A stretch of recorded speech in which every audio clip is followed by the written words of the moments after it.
Guys अगर कोई आपसे पूछे what is one sided domination, उसको कल का मैच दिखा देना। I mean what to say about this match. ऐसा मैच, ऐसी हिटिंग शायद ही कभी किसी ने देखी होगी। और तो और अभिषेक शर्मा, क्या ही बोलना उसके बारे में। जैसे मैंने पिछले वीडियो में बोला था कि अभिषेक शर्मा तो भाई नहीं रुकने वाला, सीरियसली भाई वो कभी नहीं रुकने वाला, वो ऐसे ही खेलता रहेगा। और ये मैच देख के तो भाई सच में बाकी की टीम्स की चिंता होने लग गई है। आई मीन वो लोग सोचेंगे कि भाई इंडिया जाए या ना जाए, ऐसी बेइज्जती कर रहा के हारने से अच्छा है कि यही से इंडिया को विनर डिक्लेयर कर देता है, वही इसी में उनकी भलाई है। And just feel for the bowlers यार, क्या ही बीत रहे होगे उन पे, कोई ऐसे उनको मारे तो अब बस उनका हाथ ही जोड़ना बाकी रह गया था और कुछ नहीं। मतलब इतना मारा है, इतना मारा है। And Abhishek Sharma second fastest 50 for India, first थी युवराज सिंह की और सेकेंड अभिषेक शर्मा। जैसा गुरु वैसा शिष्य। और तो और 340 के स्ट्राइक रेट से मारा है। जस्ट इमेजिन क्या खा के आया होगा बंदा जो ऐसे मारा है। और न्यूजीलैंड के मतलब प्लेयर्स तो उसके बैट चेक कर रहे थे मैच के बाद कि भाई ये बैट ही तो लेके आया है या फिर कुछ गदा वदा लेके आया है। अरे बाप रे बाप। और 340 का स्ट्राइक रेट देख के बाबर आजम भी बोलता होगा भाई इतना स्ट्राइक रेट होता भी है, हमें तो 110 का ही पता है। Record broke by Indian team in this match. Fastest team 53.1 overs में और 94 for 2, the second best power play score. और साथ ही साथ सूर्या भाव की बैक टू बैक 50s आ गई है। I mean he is now completely back in form. मतलब जब आप उसको सुपला शॉट मारते हुए देखे समझ जाना कि बॉलर्स के लिए खेल खत्म ही है।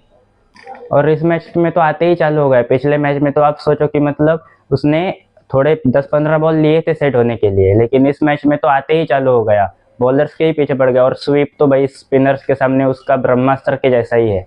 And Ishan Kishan, he continued the innings from where he left the last. ऐसी इम्पैक्टफुल इनिंग्स थी, मतलब ज़्यादा बड़ी नहीं थी, लेकिन ऐसा खेला कि उसने सूर्या के लिए अच्छा स्टेज सेट करके दिया, जिसके कारण सूर्या ने भी अच्छा खेला। और ख़ास बात तो यह है कि किसी भी न्यूजीलैंड के बॉलर के साथ बिल्कुल भी भेदभाव नहीं किया गया है।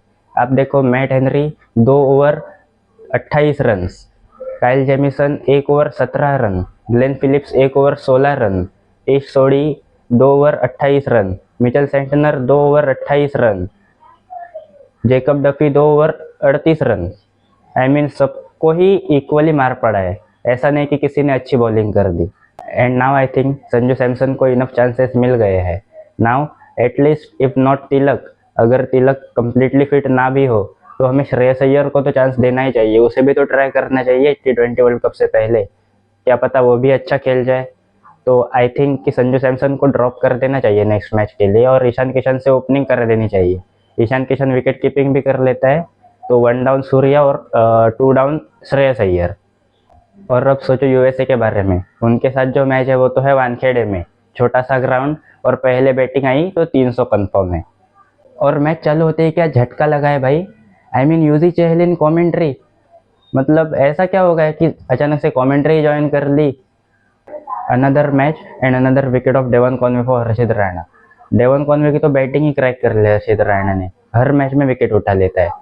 और सेलिब्रेशन भी ऐसा था कि 5 विकेट्स।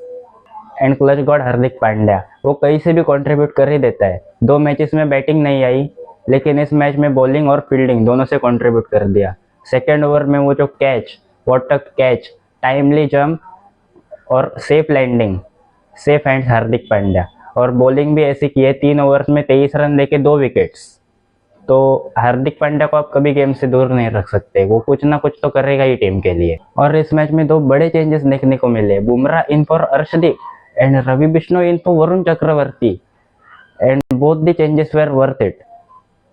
और रवि बिश्नोई तो अपने चांस का ही वेट कर रहा था, ऐसा लग रहा था। इस इंटेंसिटी से बॉलिंग कर रहा था वो कि हर बॉल पे उसको विकेट ही चाहिए था।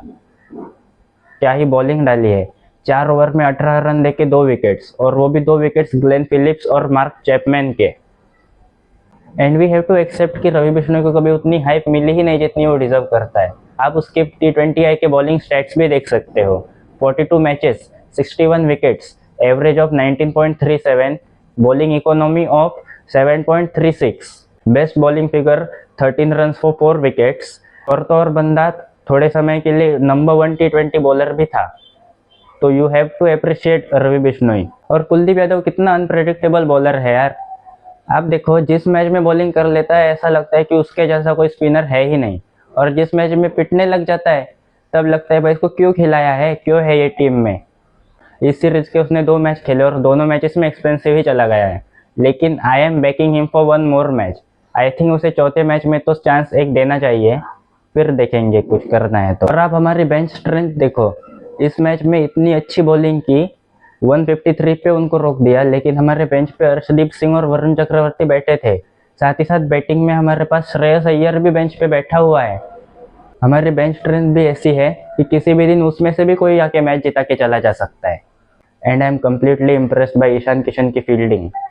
आई मीन वो कैच तो छोड़ता ही नहीं है, साथ ही साथ वो जो एक रन आउट कराया, एक्यूरेट थ्रो, और मतलब वो जैसे भाग के आया बॉल पे इतनी तेज, बहुत ही कम फील्डर्स ऐसे होते हैं।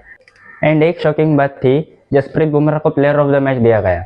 आई mean I am not against that, Jasprit Bumrah ने बहुत अच्छी बॉलिंग की है इस मैच में। पहले ही बॉल पे आके जो बोल्ड लिया है साइफर्ट का, व्हाट अ बॉल।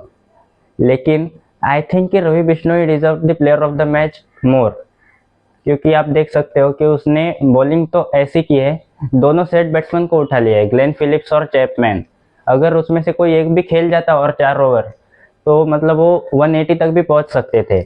बुमराह ने जो विकेट्स लिए है वो साइफर्ट की तो एक ली, लेकिन उसके बाद लिए सेंटनर और काइल जेमिसन की, जो कि प्रॉपर बैटर्स नहीं है, लेकिन रवि बिश्नोई ने बैटर्स की विकेट ली है। तो आई थिंक कि Ravi Bishnoi deserve more.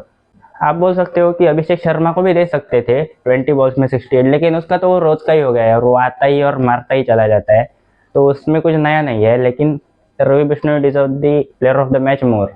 I am not against Jasprit Bumrah, बहुत अच्छी बॉलिंग की है उसने। I am just telling my opinion.